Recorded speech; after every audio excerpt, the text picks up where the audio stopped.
What's up, guys? Today we'll be playing some Rocket League and talking about the Percy Jackson books, the first series. I got my good friend, Sweet Stuff here.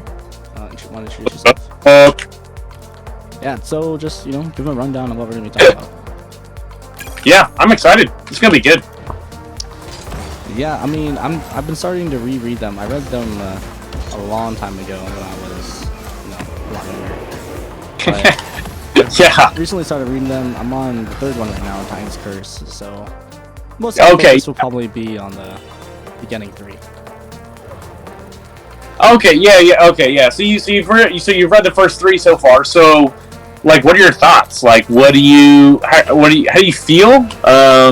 Is it good? Is it bad? Is it, like God's gift to Earth? Like, how are you feeling about it? Yeah. So there's a lot of in the first books, in the first 2 especially. Oh well, really just the first one. I felt like I was just reading a story without, like, they could have taken out all of the demigod and god part, and it would still be a story that makes sense.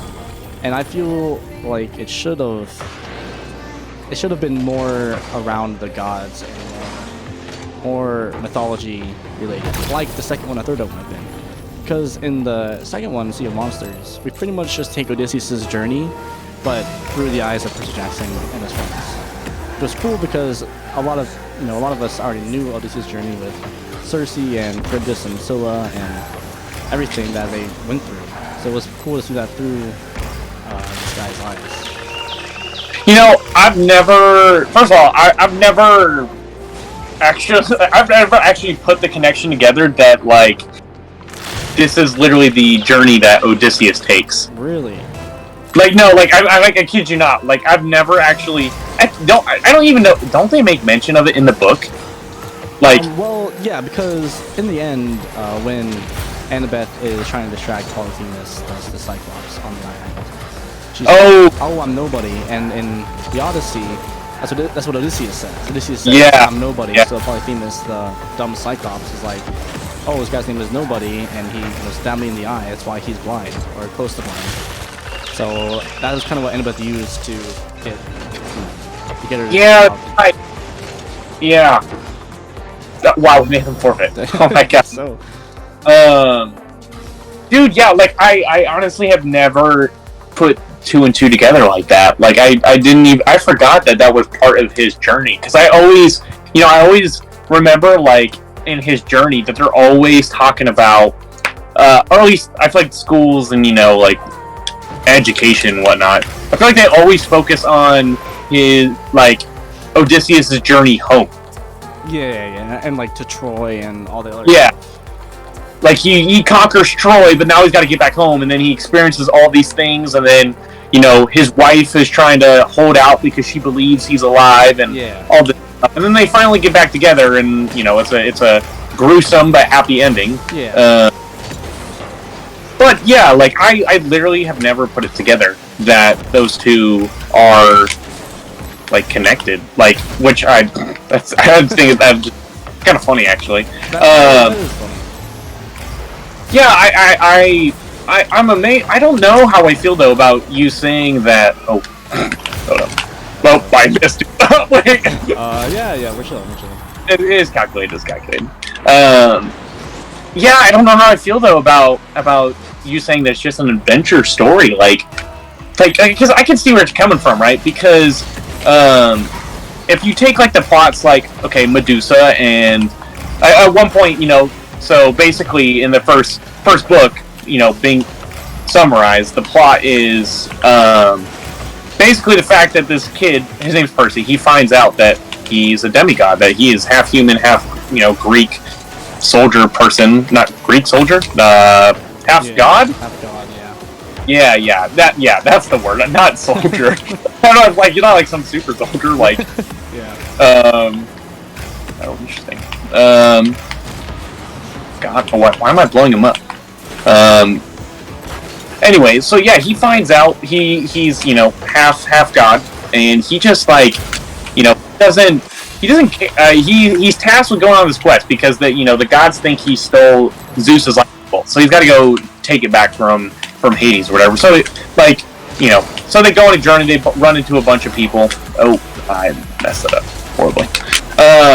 But you know, it's interesting because I think there are definitely parts of the story though that, you know, are like, okay, this could just be a normal story. Oh, if like this could just be a normal story if there wasn't any Greek gods or whatever. But like, I think there's like a crucial part, like Medusa, like running into Medusa.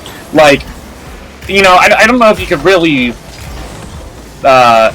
like take away that Greek god element or mythology element and, you know, still make it good.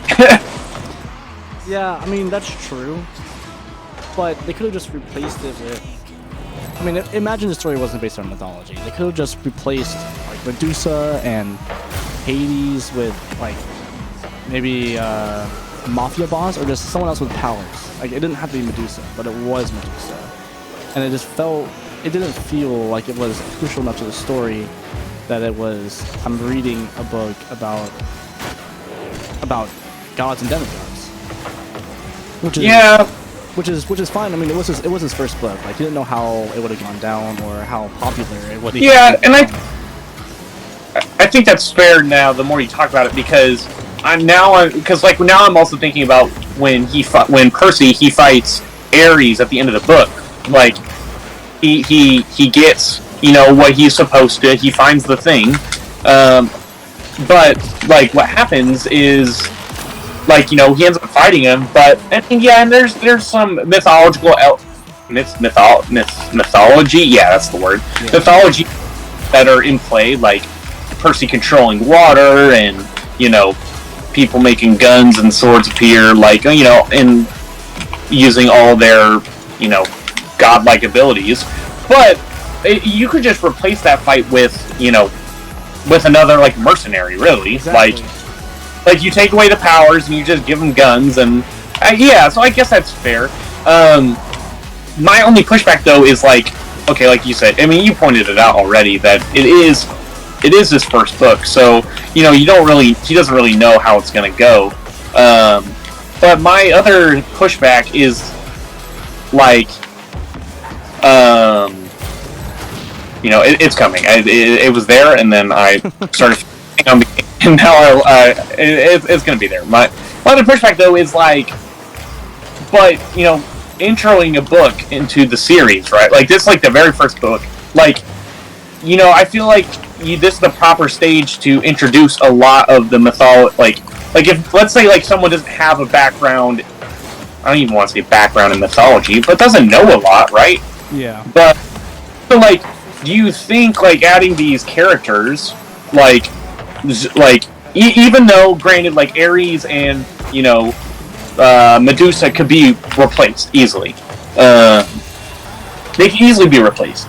But, like, do you think that the author adds them in intentionally so that characters can get exposure with Greek mythology? Yeah, and I mean, Medusa... The main mythology characters in this book are Medusa, Hades, and Ares. And yeah.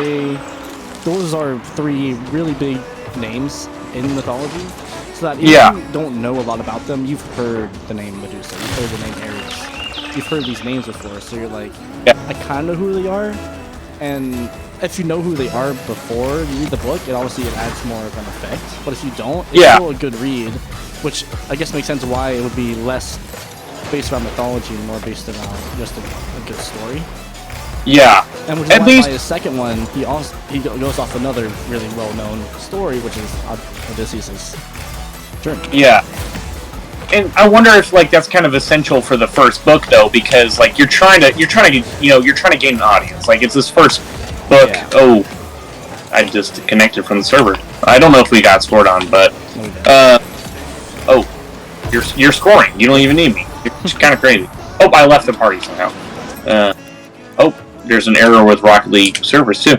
But yeah, no, like you said, like, it's his first book of the series. So, like, I wonder if you're trying to engage, like, engage your audience. Like, you're trying to give them a kind of a glimpse of, hey, this is a little bit of the mythology. You know what I mean? Because like, as the books go on and on, there's more mythology, there's more depth of mythology content that's added. But like, I wonder if you start off with that in the first book, if it gets too much. Yeah. Like, I mean, they had a lot of non-mythology presence in the first book. Like, the whole time they're trying to run away from the police, and they talk about the police is. Oh, I forgot about that. Yeah, Percy, because his stepfather was like, yeah, this guy totaled this guy's car, might murdered my wife, and he's on the run from the police the entire movie. Yeah. Or the entire book, I guess. Not the movie. Definitely not the movie. We don't not need to talk about that. Oh yeah, Spider-Man. Oh yeah. So like that's more of a. That was really close. I'm surprised I completely missed after I hit that. And then later on, they don't really talk much about the non-human side or the non-demigod side. Yeah. So I wonder if it's like a decent balance because it's the first book, right? Like, I understand, like, because there definitely are a lot of elements that like are like, yeah, he probably could have just done without this, like, or it. I see you. Oh, my shot was bad. Yeah, like, so I wonder though, like, I think the more I think about your point, like, it's a valid point. I just wonder if, you know, it's almost necessary for the first book. Like, I wonder. I don't. It might not be. You know, it might not be a necessary thing. But I wonder if, like, in this, like, what he's going for, or like as a writer and author, he has to go for it. Well, I will say that I do like what? I don't know why that guy left. What? Okay. I will say I do like seeing. I think one of my favorite parts about the series is seeing the Greek mythology in modern context. Yeah. Like, to me, it's such an, like, kind of fascinating idea of how, like, old myths and stuff like that actually, like to think about how it would play out and affect our world today. Yeah. Like, one of the I think things they talk about in the first book, I think, and like you see it all throughout the other books, or the first, you know, all of the books really, but even in the second, probably more in the second and third ones too. But like, you see Dionysus, the god of, you know, wine and revelry, parties, yeah, all that, and he's like in Bermuda shorts and like a Tommy Bahama t-shirt stuff. You're just like, what? Like, where's the tunic, bro? Like, yeah, exactly. Where's all the stuff that we usually see the gods in? Yeah, and I think also there's, I think they also make a comment about like Zeus being dressed up in like a fine suit or whatever, and you're like, dude, like, that's kind of cool. Like, just some beach shorts and chilling. Yeah. And I think it's just kind of cool to see that, and like, you know, it also points out with the villains as well, like, yeah, they also point out with the villains too. I like seeing how they impact, but like, it's also cool kind of seeing,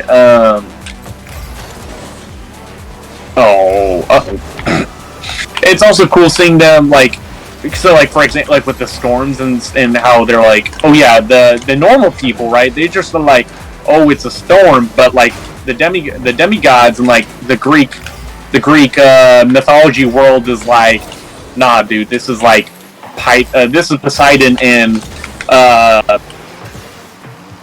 Zeus about to fight, like about to square off. Like, oh, that's so cool. Oh, I changed that. That's so cool that, like, you know, that's like the interpretation that it takes, like, on, like, in society, like, today, like how it differs. Like, I think it's so unique to see something like that played out in real life. Yeah. Yeah. So okay. So far out of the first three, like, what's your what like? Because I know you're about to read 4 and 5, so you know obviously we'll get back to that whenever you get there. But like, so what like out of the first three right now? What are your favorite books? Which ones are number 3 by far? Number 3 Oh, yeah? is definitely leagues above the rest. Really? And I think the Daughters of Artemis, the way they get introduced, and the Hunters of Artemis, I should say. I'm just kidding. I think they're just my favorite like group that we meet. That's not the Half-Bloods, and in the entire series, including like the next series. They're really interesting, and like the fact that Artemis chooses to be this young girl and have people. She gives part of her immortality to these people, or to the girls, so that they can hunt with her. I feel like that's a very interesting and different take on Artemis. I mean, a lot of people know Artemis as like goddess of the hunt, and archery, and well, that's mainly Apollo, but more of stuff like that. But really, she's more like moon and nature, a lot more than just hunting. Yeah. So I feel like with that was really cool, and then I really like Bianca and Nico getting introduced, and the fact that they were also in the casino hotel like Percy and Grover were. Yeah. And that was a cool like kind of introduction. You're like, oh, they're like from the 30s. But they also got Tribal Reaver track, but they didn't escape like we did. So it was cool seeing what pretty much would have happened to them if they didn't escape either. And obviously we don't learn that they are offspring of Hades until I think we kind of figure it out at the end, because Nico kind of summons some skeletons at first. He was like, "You let my sister die. How can I ever trust you again?" But we don't. It's not really blatantly said he's a daughter or he's the son of Hades. Yeah, but it's kind of obvious by the end. Like you said, like he summons skeletons, and then they drop like the figurine that like, oh my god, what figurine could it be? Like, and that's like and so it's one of those. And no, the third one is good. There's a lot of details I forget about the third one. And they introduced Atlas, which is one of the times, the one that holds up the world in the sky.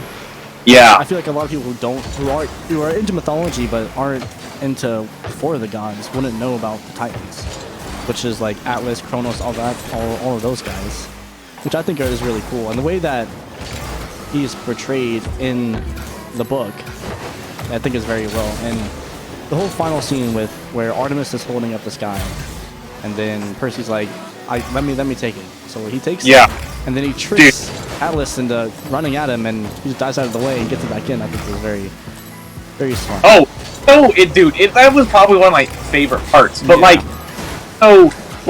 one of the things I think I really appreciated about that story, because the third, man, I forgot how good the third one is. I know, right? I was about to rank it as one of my lower ones, probably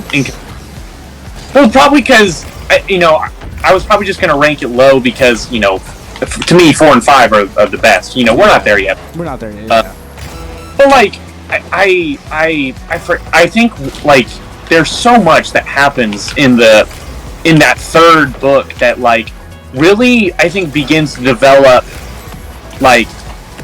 Percy's character, really. Yeah. I mean, we go to learn him to be the witty, smart one that's not as smart as Annabeth, but still can hold his own. Yeah. And I think, to me, one of the things I really like about the third one is that I think in the first one he ends and he's kind of I think he's still kind of PO'd that he's he's a half-blood, right? All the gods and all the things. I don't think he really wants this thing to be real. And then by the end of the second one, it kind of feels like, okay, he's kind of accepted it, right? Yeah. But when you jump into the third one and you start to embrace the third one, I feel like you kind of see this growth of he's beginning to understand, he's beginning to accept that this is part part of his life. Like, this is a part of him that he can no longer ignore. Because no, sorry. Like, because I think one of the big things for me is that, like, you know, he's going on this mission, and, like, his best friend, like, you know, gets taken or is possibly dead, or, you know, all this stuff that's going on, and he's like, if she's alive, I gotta do anything I can to save her. Which, you know, there's also, like, a hint of romance there, too, like, you know. And believe me, I'm a sucker for romance, so, like, I'm like, oh, okay, I see you. Yeah. But I think one of the things that one of the things I really like about it is that, like, he ends up, he takes, like, Nico and Bianca under his wing and kind of, like, begins to teach them. It almost feels like he's, like, teaching them how to, like, do this demigod thing. You know what I mean? Like, and so it kind of is, like, almost like he's accepting this, like, okay, like, this is legit. Like, I gotta own up to this now, and he does that. But then also, like, he goes from being this, like, there's part of him that, you know, he's witty, and he's, you know, he's not, like you said, he's not as smart as Annabeth, but he's got his smarts, he got his quirk, like, not his quirks, he's got his smarts. But I think what really like, him taking the Earth, right? Yeah. Him making that choice. Like, to me, there is something, like, so character developing about that I don't even think I know how to put it into words. So maybe you do, but if you agree with me. But, like, just, like, to me, like, book 1 would have never done it. Yeah. Oh yeah, definitely. Yeah. And I think a lot of it is because he learns about the prophecy of pretty much his, you know, role in the war versus Kronos. And yeah. I mean, when we figure out that Thalia is coming out of the tree, and that she's gonna get to 16 before Percy is, and then she becomes a hunter of Artemis. He's starting to realize that prophecy's about him.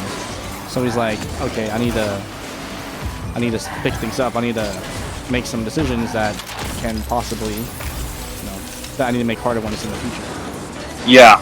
And as of right now, we still don't know if he is prophecy child. Prophecy, because obviously we thought it was Thalia when she was alive. We thought it was Percy for the most of the third book. And then at the end, we realized that Nico was also a son of the Big Three. That it could also be Nico. So I honestly don't remember if it was Nico or Percy now that I'm reading the books again. And I'm like, is it you don't remember? I don't remember. I was like, there's no way Nico, right? So it's been kind of like enlightening some of the story plot points, because I have just forgotten. What a which flick. Is kind of cool rereading them so long after I read them the first time, that I kind of get to feel the experience again. Yeah, no, I agree. Pause real quick. That was a great flick, dude. You got so much. Oh, thanks. Yeah. Okay, yeah. No, I totally get that. And, you know, I could answer that for you because I've reread. I'm not going to. Yeah, I'm going to let you experience it, as someone should.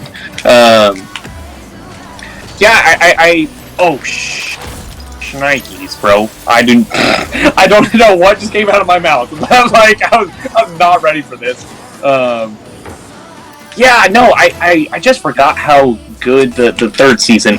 The third season Percy Jackson. It really is third season. Like, honestly. I mean, because at that point he probably was cranking them out like one per year. You know what I'm saying? Yeah, definitely. Yeah, but okay, yeah. So like the third book. Oh yeah, I like it. Yeah, the third book. It's such a great story, and you know the introduction of Thalia's character is it's so unique because, like, I think one of the very first times you see I'm gonna say a hero, or that like can kind of keep up with Percy. Yeah. Because you know there's this whole thing, right, of like, oh, like, part of the big three, right? And in the first two books, like, Percy's the only big three child to exist, like that we know of, that is currently alive and active and all doing all the things. But like to finally get introduced to another character that is on the, and granted, Percy's not even close to like full potential, like not even close. I mean, like he's got, I mean, granted, they all the people, they all got so much room to grow and whatnot. But like to finally get a character that is the like power level of Percy, but also the exact opposite, almost like in personality, it feels like. It's so funny because it's like you kind of, gosh, I don't know. It's so cool to see that he was willing to introduce like another character that's like, this prophecy thing could be about them, and they're just as powerful as Percy. Like it doesn't have to be about Percy. Like it can be about other people too. I just I thought I scored. Kind of going off that, I kind of I was thinking when they were mentioning the whole prophecy thing and one of the big three, I was like, this kind of is completely off track and goes in the next series, but Jason is alive at this point too, and they're getting the prophecy as well. So how does either camp know? Because obviously we don't know that Roman Camp's a thing in the first three, and I don't even require Riordan knew. But I don't know how old Jason is, or if he's older than Percy, or if he would have been the one in the prophecy. If I assume Rick Riordan was, I made him younger than Percy, but it's just it got me thinking like Jason could have been the one in the prophecy too. There's a brief mention in Son of Neptune when Percy is talking to Reyna, and she's like, "What do you think we were doing the whole time you guys were fighting Kronos on Mount Olympus?" Because I think they fought Atlas. Yeah, they were fighting all these other Titans that might have been more bigger feat than Kronos. Dude, that's right. Because if you remember, I think at one point Percy has a dream that shows Atlas talking to another Titan. See you. Good try. I'm gonna pass again. That shows him talking to another Titan, but in this dream, they're all the way in California, and so while while he's watching those two talk, those two are talking about the invasion in New York. Yeah. And they're like, "Oh, they're not ready to handle this guy or whatever," right? You know what I'm talking about? Right. Yeah.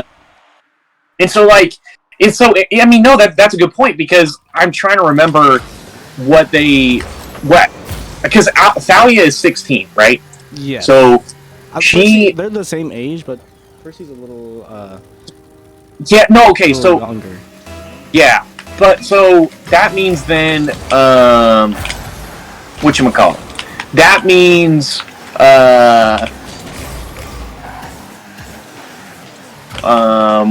that means Jason is, like you said, probably like 2 or 3 years younger, because when Jason's mom, or Jason and Thalia's mom, is forced to give up Jason, right? Like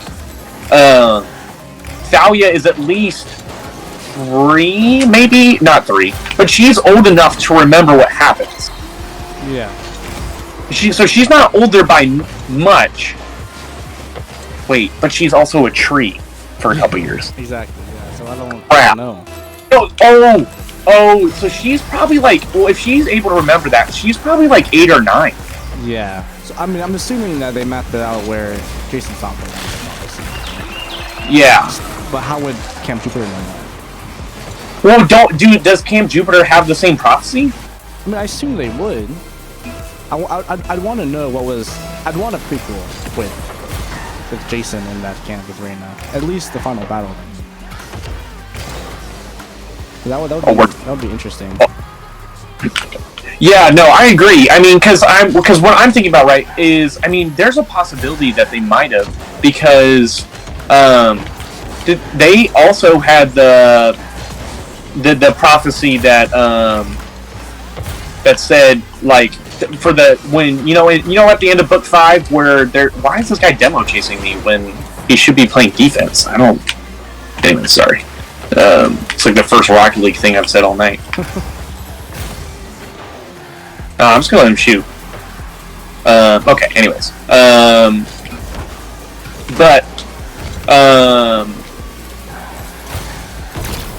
No, I to me, I'm like, what I'm thinking about, right, is the fact that that at the end of the 5th book, there's the next prophecy that's issued about, just, to foes bear arm, to storm or fire, the world may fall, an oath to keep with the final breath, foes bear arm, 7 must answer the call, you know what I'm talking about? And, like, that whole prophecy, right? Yeah. But the Romans also have that prophecy as well. So, it's not like they just, like, oh, I missed. Oof. So they must have had something, right? Like, yeah. So they must have some sort of prophecy, but you're right, they must have made it to where he wasn't old enough. But it still wouldn't make sense because everyone in that camp would be assuming that he's the one. Right, yeah. And so, like, unless it's, taking from the context of, it's more focused on Atlas and his armies, right? Like, unless that's the context in which, they're more focused on, like, in the prophecy is similar but just different, like, just by a little bit, like, then maybe that's it, but, yeah, I mean, oh, man. On to the same goes for Hazel. I mean, how old is Hazel? How old is she compared to the rest? Well, Hazel is from the 1940s as well. Yeah. But, But anyway, that's completely off track, and we can talk about that later. Yeah, alright, sorry. Yeah.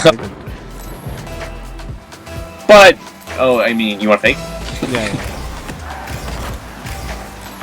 So then, how would you rank the first 3 books of the Percy Jackson series? Oof. That's awkward. Gosh, I think what I would do, right, is I think I would go book 3, book 1, and then book 2. Okay.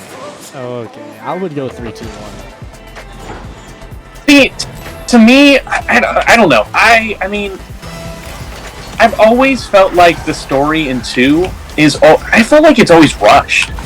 I've just... I feel like it's anytime... more rushed than 1, honestly. You think 1 is... I think 1 does a good... I honestly don't think 1's that... I guess they're all pretty paced. They're all paced pretty well. Yeah. Oops. Yeah, I mean, they all are, but... What'd you say? I just like the villains better in 2, honestly. Yeah, that's fair. And I think for me, I think a lot of why I think I'd put 1 over, and and granted, like, these probably could flip, right? Like, because it's my things aren't, like, honestly, like, my reasoning is not super, like, oh my gosh, like, these are great reasons, like, I probably just more so personal preference, right.